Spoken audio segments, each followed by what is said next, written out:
دول باربرا وتايلا، بنتين اصحاب من البرازيل واللي بيشتغلوا في المطار شغلانات بسيطة. تايلا بتنادي لو حد محتاج تاكسي، وباربرا شغالة في المبيعات للاشتراك في مجلة شهرية كده. والمدير بتاعها جلال الشرقاوي ده كان عامل رحلة مجانية للسفر بره البرازيل للي هيحقق التارجت، وكان فاضل لها يوم واحد لتحقيق التارجت بتاعها لحد الساعة 5. وحلم السفر ده كان دايما حلم باربرا لأن نفسها تشوف بلاد تانية غير البرازيل. أما تايلا كانت عادي، يعني هي أساسا بتحب البرازيل وعندها انتماء ليها، وأكتر بلد كانت بتكرهها هي أمريكا، لأنها دايما كانت شايفة إن الأمريكان عايزين ياخدوا ثروات البرازيل زي غابات الأمازون والنيوبيوم، ده يبقى معدن كده. وهي من الواضح إنها كل يوم تقول الاسطوانة دي لباربرا، وباربرا تقول لها فكك بقى من درس التربية الوطنية البرازيلية ده. المهم بيجي تاني يوم والساعة 5 بتقرب، وبيبقى فاضل لباربرا إنها تعمل ديل واحد، وبتيجي الست دي تسأل عن رقم الرحلة اللي رايحة لفرنسا. فقالت لها واو انت رايحة فرنسا؟ ده أنا بحبها قوي، فرنسا يعني برج إيفل، متحف اللوفر، أنا كمان نفسي أسافر بره ريو. تعرفي إن فاضلي 58 دقيقة، ولو واحد اشترك في المجلة خلالهم هفوز برحلة. فقالت لها وأنا هساعدك في تحقيق حلمك، تعالي وريني الإجراءات عشان اشترك في المجلة. فوهي بتمضي بيغمى عليها، وبيجي براد مضيف الطيران وبيفوق الست. والحمد لله يعني الست ما بتلحقش الطيارة من القر طبعا، بس في نفس الوقت براد بيعجب بباربرا وبيقول لها انه اصلا امريكي من نيويورك. فقالت له واو نيويورك انا بحبها قوي، نيويورك يعني تمثال الحرية وسنترال بارك. وقالت له بس انت لغتك البرتغالية كويسة جدا. فقال لها عشان انا كنت بحب واحدة برازيلية زمان. وبعد كل الموال ده بترجع باربرا لشغلها، وبتلاقي الساعة بقت 5 وما عملتش الديل اللي كان ناقص لها عشان تسافر. وتايلا صاحبتها راحت لمديرها جلال الشرقاوي وقالت له انا هشترك في المجلة. فقال لهم ماليش فيه، الساعة بقت 5. فقالت له باربرا انا لو ما طلعتش الرحلة هستقيل. وقالت له تايلا وانت عارف بقى باربرا لو استقالت هتلاقي شغلانة هوا كده زي السلام عليكم. والحقيقة انها اشتغلت بس زي تايلا بتنادي على التاكسيات. وبيشوفها براد وبيقول لها الله هو انت مش كنت بتبيعي مجلات؟ فقالت له هو انا كده متعددة المواهب خلاص. فبيقربوا من بعض، وبراد بيعجب بيها لانها بتفكره بقصة حبه اللي ما كملتش. هو لما كان مراهق كان بيحب بنت برازيلية اكبر منه بسنة، ولما اهله عرفوا العلاقة اللي ما بينهم بلغوا عنها الهجرة ورحلوها. ولما كبر قرر ان هو يسافر البرازيل يمكن يلاقيها هناك. وهو كان اكبر من باربرا باكتر من 12 سنة، وعرض عليها انها تزوره في نيويورك وتحقق حلم السفر بتاعها. فلما بتروح تقدم على التأشيرة على اساس يعني انها ليها حبيب امريكي وكده، بس بتترفض. فبيجي في بالها فكرة وبتروح تقولها لتايلا، وهي ان هم يسافروا للدراسة من خلال برنامج التبادل الدراسي، وبكده تقدر تاخد التأشيرة. فقالت لها هو انت بتهرجي؟ ده للناس الاغنياء يا بنتي اللي تقدر تدفع المصاريف دي. فقالت لها باربرا لا، في اوبشن ان احنا نسافر نشتغل جليسات اطفال مقابل ان اصحاب الشغل يتكفلوا مصاريفنا الشخصيه والدراسيه.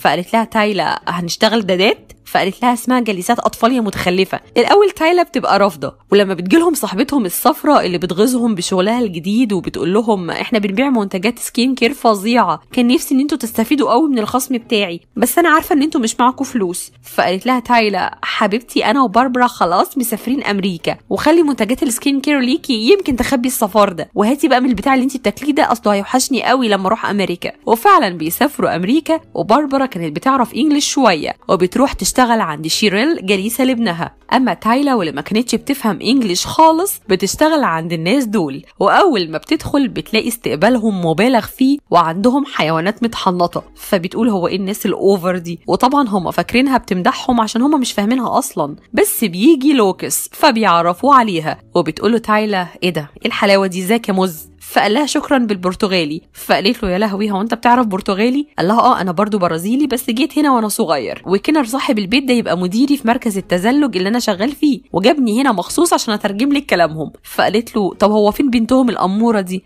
فقال لها بنتهم كيت كانت شغاله في الامن القومي، ومره خرجت في مهمه وما رجعتش. فقالت له انا كنت فاكره ان انا جايه اراعي بنت مراهقه. فقال لها لا، هم عايزينك تبقي رفيقه ليهم، وكمان يعني يكسبوا ثواب في بنت من بلد فقيره. فقالت له نعم البرازيل فقيره؟ لا مش قادره امسك نفسي، قول لي كده كلمه نيوبيوم بتتنطق ازاي بالانجلش؟ هي عايزه تذلهم بالمعدن اللي عندها وكده يعني. وبعدين بيقعدوا يتعشوا وبيدوها السنجاب المتحنط ده لانه كان بتاع بنتهم كيت. فقالت لهم الله يخرب بيت دي شغلانه. اما باربرا فبتبقى فاكره نفسها انها تشتغل جليسه للطفل بس، لكن الحقيقه هي بيبقى مطالب منها انها تشتغل في كل حاجه تخص البيت، بما فيهم انها تعمل الاكل اللي كانت بتحرقه اصلا، وده غير انها ما كانتش بتعرف تنام كويس من الطفل. بس بتشوف ان احسن حاجه في التعب ده ان هما بيروحوا الجامعه وبيدرسوا وبيختاروا دراسه الانجليش عشان يقدروا يتعاملوا في امريكا. وفي وسط اللخبطه والتعب اللي فيها باربرا لما بتروح عشان تقضي اليوم مع براد بتنام، وتاني يوم لما بيحضر الجاكوزي اللي لازم يبقى من ضمن الطقوس بتاعته بتسأله عن دراسته لضيافة الطيران، وبتطلب منه انه يوديها الكلية اللي درس فيها.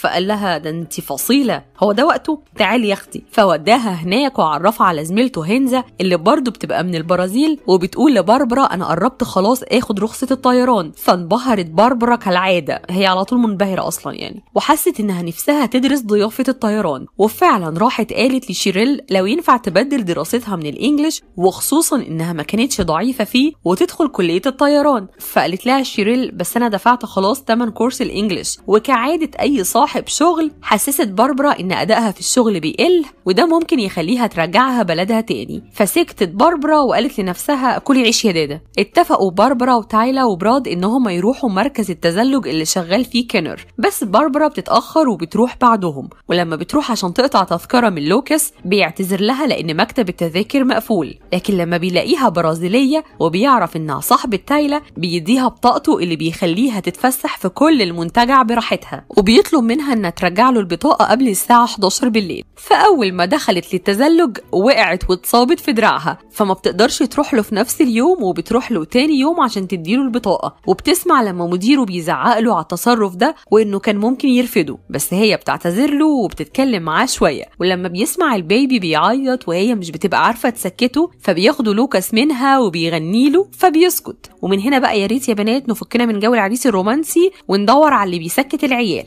المهم بيقربوا من بعض وبيعلمها التزلج وبيخرجوا سوا دايما. اما تايلا فصاحبة البيت بتصبغ لها شعرها وبتقصه نفس قصة بنتها عشان تحس انها شبهها وتعوضها فقدان بنتها. ومش كده وبس، كمان بيقرروا ان هما يتبنوها. فبتروح تايلا تقول لباربرا هو التبني ده ممكن يخليني مواطنة امريكية؟ فقالت لها ممكن، بس انت اكيد مش هتوافقي يعني، فكك من الهبل ده، هو انت يتيمة يا بنتي عشان حد يتبناكي؟ فقالت لها تايلا عادي يعني، وبعدين انا لسه بفكر. فقالت لها باربرا يا سلام، امال فين تايلا اللي بتكره امريكا؟ قالت لها سبتها فريو يا حبيبتي، قاعده تنده تاكسي يا كابتن، تاكسي يا انسه. فقالت لها طب فين مبادئك؟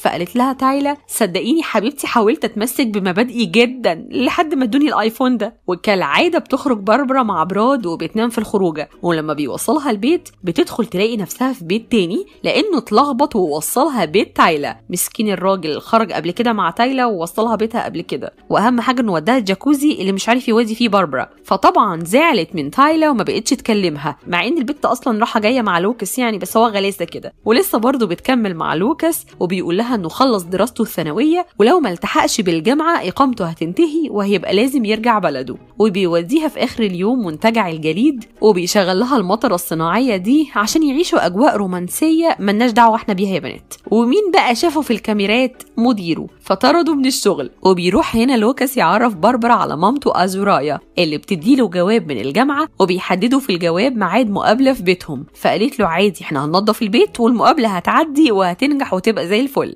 وهنا بتتكلم مع باربرا وبتقول لها انا خلفت لوكاس وانا صغيره قوي، واني اربي طفل لوحدي صعب جدا وخصوصا في البرازيل. فلما كبر لوكاس شويه لقيت وظيفه هنا وجيت. فقالت لها وحضرتك بتشتغلي ايه يا طنط؟ قالت لها طنط ما تنططك، هو انت ما قلتلهاش يا لوكاس انا بشتغل ايه؟ فوداها مكان شغلها اللي هو ده، هي مطربه يعني. فقالت له باربرا امك جامده يا لوكاس. فقال لها ميرسي، كل اصحابي بيقولوا لي كده فعلا. المهم بعد كده بتروح تايلا لباربرا تعتذر لها، وقالت لها انا ما روحتش لبراد غير مره واحده ونزلت فيها الجاكوزي تقريبا كده، هو كان محتاج اي حد ينزل معاه الجاكوزي لانه بيخاف من الميه السخنه تقريبا. فالمهم قبلت الاعتذار، وبيروح براد بعد كده بيعتذر لها برضه وبيقول لها ان مفيش حاجه حصلت بينه وبين وبين تايلا، وبيقول لها أنا مش مستعد إن أخسر حبي تاني، وبيتقدم لها وبيديها الخاتم ده، وهي طبعا بتتفاجئ بس بترفض، لكن هو بيطلب منها إنها تفكر. وبتروح تايلا في مرة بتلاقي كيت بنت الناس اللي اتبنوها رجعت من الاعتقال اللي كانت فيه، وهم بيعرفوها عليها على إنهم يبقوا إخوات بعد كده، بس كيت ما كانتش طايقاها لأنها برازيلية وهي كانت معتقلة من برازيليين. أما لوكاس فبيروح لباربرا من الشباك لأنه هربان من وكالة الهجرة بعد ما قبضوا على مامته ورحلوها، فخليته يستخبى عندها من غير ما شيريل تحس بيه، وكان بيساعدها في شغل البيت والأكل، لدرجة إن شيريل كان عاجبها شغل باربرا اللي اتقدم وهو أصلا شغل لوكاس. بنات احنا محتاجين حد زي لوكاس بجد. ولما بيقرب ميعاد انترفيو الجامعة بتقترح باربرا على لوكاس إنه يغير عنوانه على العنوان ده ويعمل الانترفيو هنا. هو الأول قال لها ما ينفعش طبعا، بس هي صممت وقالت له محدش هيحس بحاجة. أما تايلا لسه كيت حطاها في دماغها لدرجة إنها كتفتها وهددتها إنها هتموتها، لأنها أصلا كان مهمتها إنها تجمع معلومات عن البرازيل عشان يقدروا يسيطروا على غابات الأمازون والنيوبيوم.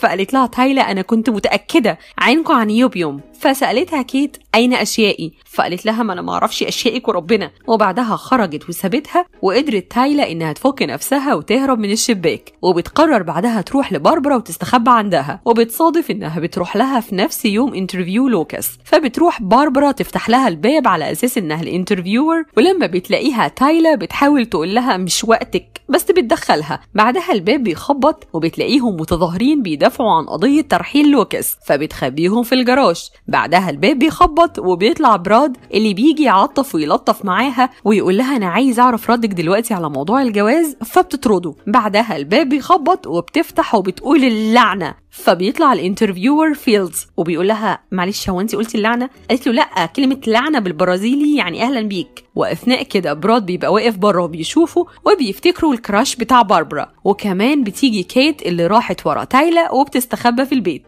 وبيبدأ الانترفيو وبيدخل فيلدز يقول للوكاس اللعنة عليك يا لوكاس. قال له ايه؟ الله يخرب بيتك يا باربرا، عملت ايه في الراجل؟ وبعد شويه بترجع شيريل عشان نسيت حاجه، وبعد شقلباظات كده بتحاول باربرا من خلالها انها تخلي فيلدز يقوم يتفرج على الشقه عشان شيريل ما تشوفوش، وشيريل بتاخد اللي نسيته وبتخرج. بس لما بيدخل لوكاس الاوضه دي يوريها الفيلدز بيلاقي كيت مكتفه تايلا ومهدداها بالمسدس، فالموضوع بيبوظ، وخصوصا لما بيخرج فيلدز من البيت وبيكون براد بره فبيضربه لانه فاكر انه حبيب باربرا. وكمان شيريل بتبقى لسه ما مشيتش فبتعرف القصة كلها، وبيخرجوا الثوار وبيتقبض على كيت وبتبقى فضيحة. فبتحاول باربرا انها تتحايل على فيلدز انه يدخل لوكاس الجامعة عشان دي اخر فرصة ليه انه يفضل هنا، بس هو بيرفض وبيمشي. ولما بيجي براد يعتذر لها عن اللي حصل فبتقول له ابعد عن وشي ابعد عن وشي، واديت له الخاتم بتاعه. وراحت اعتذرت لشيريل اللي تفهمت موقفها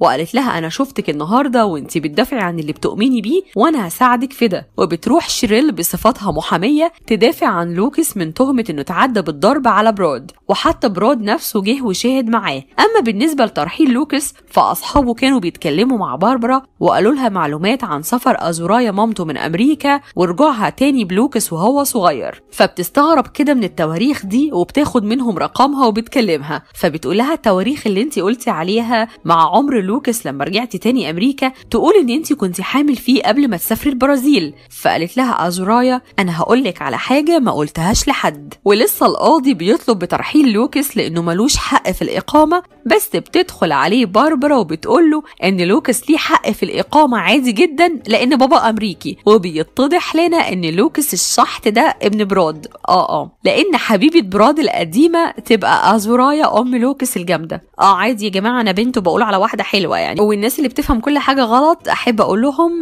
ني ني ني ني ني ني ني. المهم أخيرا بيرجع براد لحبه الأولاني أزورايا اللي كان بيدور عليها طول السنين دي، وبيكمل لوكاس في الجامعة واللي المرة دي بيختار دراسته اللي ليها علاقة بموهبته وهي الغنى. وبيقرب براد من ابنه لوكاس اللي أنا مش مستوعبة وأنا بقول ابنه دي، وأهم حاجة بينزلوا الجاكوزي اللي مش لاقي حد ينزل معاه فيه ده. أما باربرا فشيريل بتدخلها كلية الطيران عشان تدرس الضيافة، وبتكتشف باربرا إن الواحد لازم يخرج بره الحدود المألوفة والمريحة بالنسبة له عشان يقدر يكتشف حجم قوته الحقيقية. وهنا بتكلم باربرا مامتها وبتقول لها انها بتحب دلوقتي لوكاس. فقالت لها مامتها انت شفتي الاب حبيتيه وشفتي الابن حبيتيه، استني كده لما تشوفي الجد. وبنروح لكيت المجنونة اللي بتسأل تايلا تاني اين اشيائي. فقالت لها قولي لي يا بنتي ايه اشيائك وريحيني. فقالت لها السنجاب بتاعي. قالت لها ما تقولي يا بنتي السنجاب. فراحت طلعته لها من المكان اللي دفناه فيه لان كان معاها فلاشة مهمة عليها كل تفاصيل شغل كيت في البرازيل. وبيمر سنتين ودراسة باربرا وتايلا بتخلص واهل كيت بيودعوا تايلا، حتى كيت المجنونة ودعتها، وكمان باربرا ودعت شيريل